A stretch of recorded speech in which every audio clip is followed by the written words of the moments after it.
aprendizado? Conseguiu ficar alguma coisa para vocês? Só lembrando que a aula passada foi mais uma retomada, né? Foi mais uma retomada que nós já vimos. Nós já estávamos no finalzinho do nosso conteúdo. Essa aula aqui nós vamos fechar esse conteúdo de razões trigonométricas, de círculo trigonométrico, de seno, cosseno, tangente, cotangente, secante e cossecante. Nós vamos fechar todo esse conteúdo. E na partir da próxima semana nós vamos entrar já em conteúdos novos, né? Conteúdo do nosso segundo bimestre, tá? Então vai ser aulas novas e conteúdos novos. Mas mesmo assim não pode deixar de se dedicar nessas aulas, né? Eu quero só que vocês lembrem de uma coisa. Eu estudo pela manhã, então é pela manhã que eu vou sentar para assistir todas as aulas nos horários corretos, tá certo? Não adianta você dizer que vai estudar depois que você não vai estudar. Eu sou estudante igual a vocês. Então, nós temos o mesmo pensamento. Daqui a pouco eu estudo. Não, já eu estudo. Daqui a 10 minutos eu estudo. No final, a gente não estuda e só vai estudar em véspera de prova e muitas vezes não fica gravado o conteúdo, tá bom? Então, vamos dar só continuidade à aula passada. O que foi que nós falamos na aula passada? Falamos sobre as relações fundamentais, relação fundamental no triângulo retângulo, onde eu tenho um seno, cosseno, a tangente. Nós vimos como calcular, como decorar, que é o socatoa, né? Seno, cateto oposto sobre a hipotenusa, cosseno adjacente sobre a hipotenusa e a tangente oposto sobre a adjacente.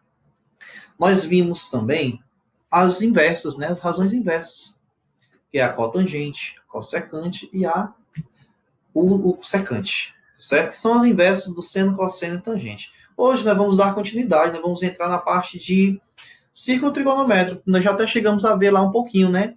Nós vimos que o nosso círculo trigonométrico ele é dividido em 4 quadrantes.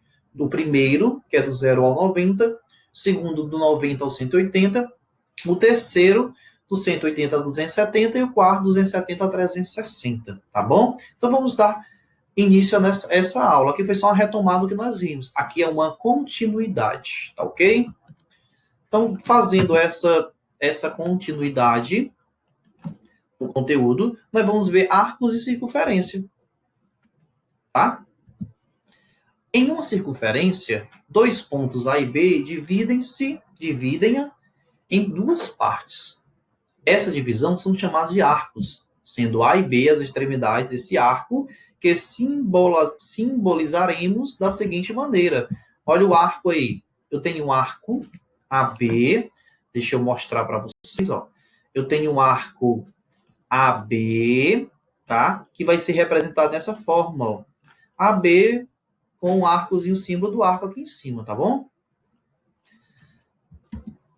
A parte em vermelho entre A e B é o que chamamos de arco, como eu mostrei a vocês, certo? Ângulo central. Considere a circunferência ser abaixo, aqui ela. Chamamos de ângulo central em C um ângulo coplanar, cujo vértice é o centro C, aqui o centro, e esse ângulo é denominado ângulo central relativo a C. Ou seja, ó, ângulo central, nós já vimos isso também lá no primeiro ano, né? Se eu tenho o ângulo AOB significa isso aqui, ó. Ângulo é esse aqui. Ele vai ser igual ao arco AB. Por quê? Porque ele é do ângulo central. Eu tenho dois tipos de ângulo, né? O que vai nos interessar agora nesse momento é o central. Eu tenho o central e eu tenho um inscrito. Lembram do inscrito? O inscrito é quando ele parte daqui, ó. Né? Quando ele parte de uma das extremidades do arco. Aí ele é chamado de ângulo inscrito. Mas o que vai nos interessar nesta aula é o central, ok? A parte em vermelho entre os pontos A e B é o arco da circunferência, contido no ângulo central. E é chamado de o arco correspondente a este ângulo. Então, este ângulo, o arco correspondente é o arco AB, que tem a mesma medida do ângulo O. Tá? Podemos medir ângulos e arcos de duas maneiras distintas. Pode ser em grau, como pode ser em radiano. Medidas em grau. Uma circunferência ela é dividida em 360 partes iguais, ou seja, 360 graus.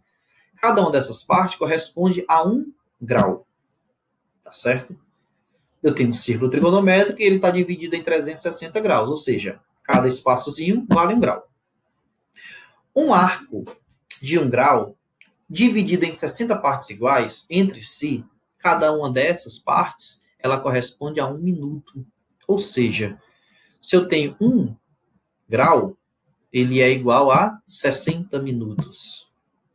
Tá certo? Por que eu estou dizendo isso? Mas aqui está dizendo que é 1 minuto. Nada disso. Vamos entender a leitura. Um arco de 1 grau dividido em 60 partes.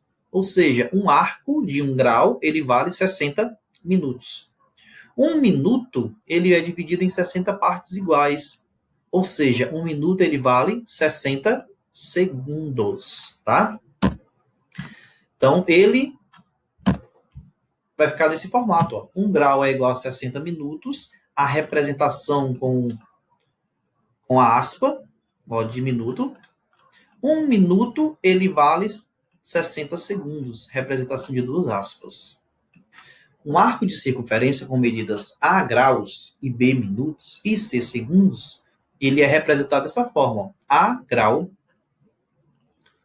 grau, B minutos e C segundos. Então, aqui são as representações desses enunciados, tá ok? Dando continuidade. Medidas em radiano. A medida de um arco em radiano é a razão entre o comprimento do arco e o raio da circunferência, na qual o arco está determinando. Radiano, ele é simbolizado por rad, tá?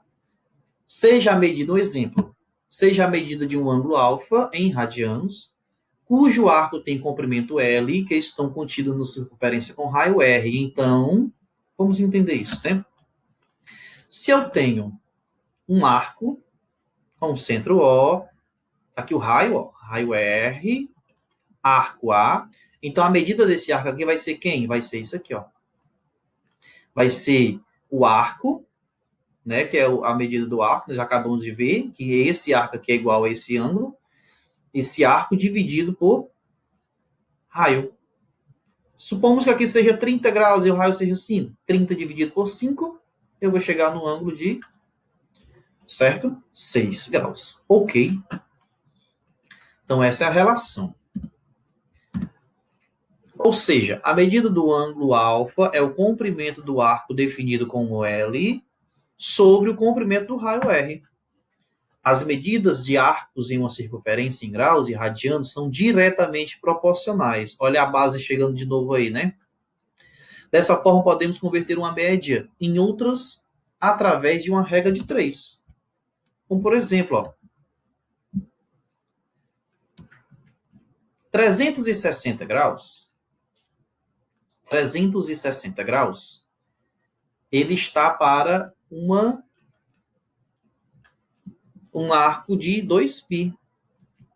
E 180, dividindo por 2, simplificando por 2 e por 2, eu tenho que 180 graus está para π. Logo, se quisermos converter uma medida em graus para radianos, por exemplo, devemos proceder da seguinte maneira.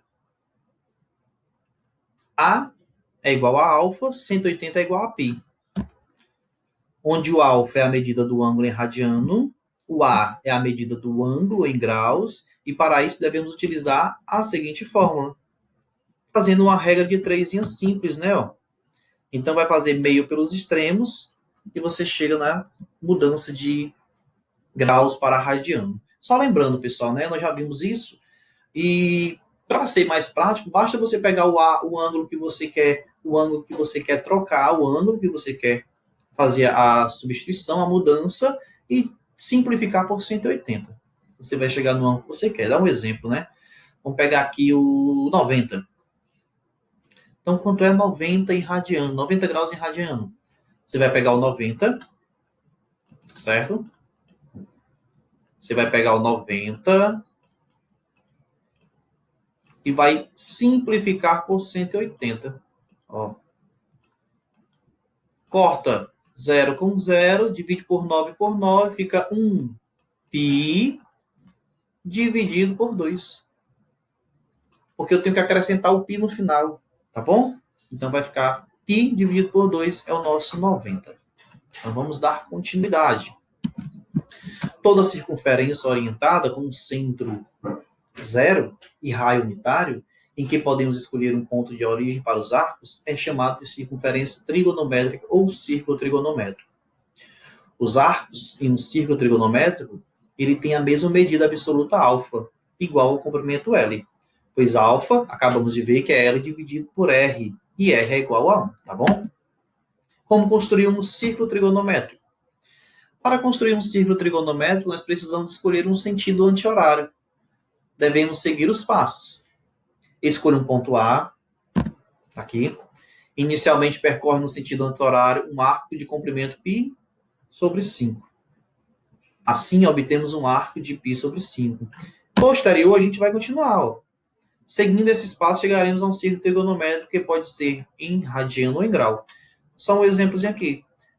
Aqui é o espaço que eu estou percorrendo, π sobre 5. Aí eu vou mandar mais π sobre 5, mais π sobre 5, mais π sobre 5, mais π sobre 5, π sobre 5, até chegar no ponto A de novo. E aí eu formei meu círculo trigonométrico, tá?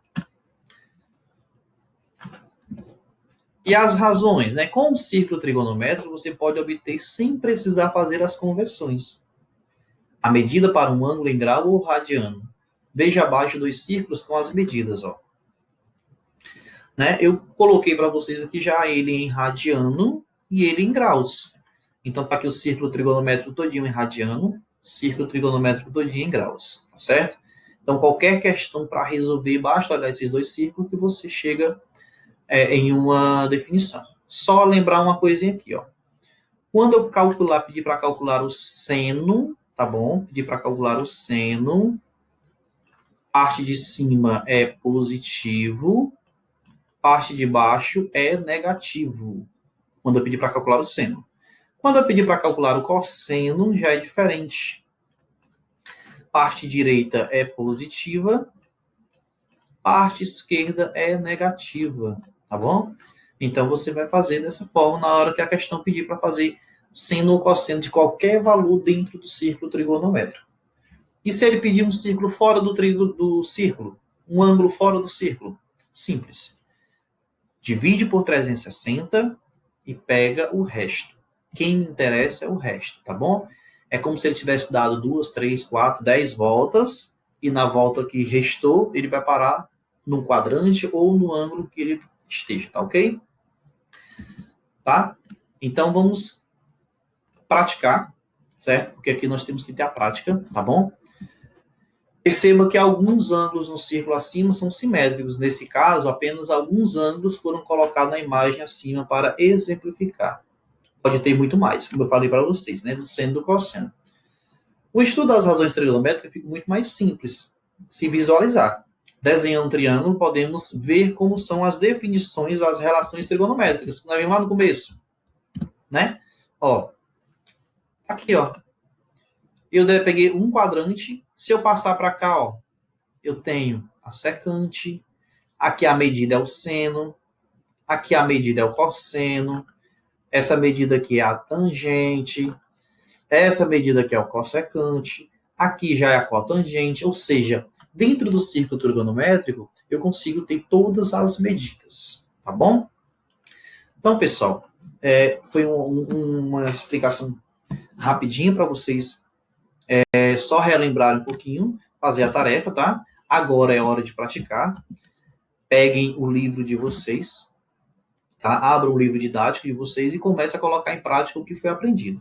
Qualquer dúvida, pode colocar no portal, que nós estaremos à disposição para tirar as dúvidas de vocês, tá certo? Lembrando, vocês têm que assistir, têm que escrever, que é anotar, assistir, anotar e praticar. E o principal, pessoal, praticar, tá certo? Então, espero que todos estejam bem, espero que todos estejam compreendendo o conteúdo.